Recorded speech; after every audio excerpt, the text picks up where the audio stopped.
বিসমিল্লাহির রহমানির রহিম। আসসালামু আলাইকুম রহমতুল্লাহি ওবারকাতু। হজরত আউফ ইবনে মালিকের পুত্রের বিস্ময়কর ঘটনা। অনেক হাদিসে এই ঘটনা উল্লেখ করা হইয়াছে যে হজরত আউফ ইবনে মালিক রাজিয়াল্লাহু তাআলা আনহু এর পুত্রকে কাফেররা কয়েদ করিল এবং চামড়ার রশির দ্বারা খুব মজবুত করিয়া বাঁধিয়া রাখিল। তাহার উপর অত্যন্ত কঠোর নির্যাতন করা হইত, তাহাকে ক্ষুধার্ত রাখা হইত। তিনি তাহার পিতার নিকট কোনো রকমে নিজের অবস্থা জানাইয়া খবর পাঠাইলেন, যেন হুজুর সাল্লাল্লাহু আলাইহি ওয়াসাল্লামের নিকট তিনি দোয়ার জন্য আবেদন করেন।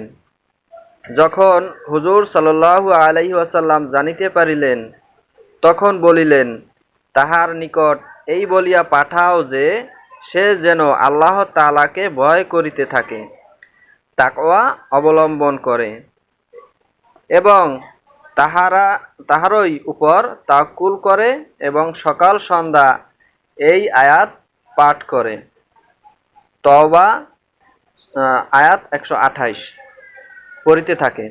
তাহার নিকট যখন এই সংবাদ পৌঁছিল, তখন তিনি এই আয়াত পড়িতে শুরু করিলেন। একদিন আপনা আপনি সেই রশি ছিঁড়িয়া গেল। তিনি তাহাদের কয়েদ হইতে ছুটিয়া পালাইয়া আসিলেন এবং তাহাদের কিছু পশু ইত্যাদিও ধরিয়া লইয়া আসিলেন।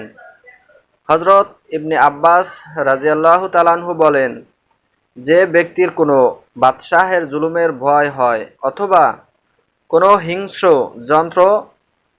জন্তু অথবা সমুদ্রে ডুবিয়া যাইবার ভয় হয়, সে যদি ওই উক্ত আয়াত শরীফ তেলাওয়াত করে, তবে ইনশাআল্লাহ তাহার কোনো ক্ষতি হইবে না। অন্য এক হাদিসে এই ঘটনার মধ্যে লা হাওলা ওয়ালা কুওয়াতা ইল্লা বিল্লাহ ও বেশি পরিমাণে পরিবার হুকুম বর্ণিত হইয়াছে।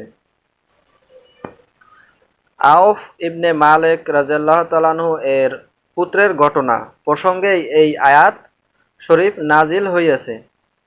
অর্থাৎ যে আল্লাহকে ভয় করে, আল্লাহ তাআলা তাহার জন্য রাস্তা খুলিয়া দেন এবং এমন জায়গা হইতে তাহার রিজিক পৌঁছাইয়া দেন যেখানে হইতে তাহার ধারণাও হয় না। সূরা তালাক আয়াত 2-3।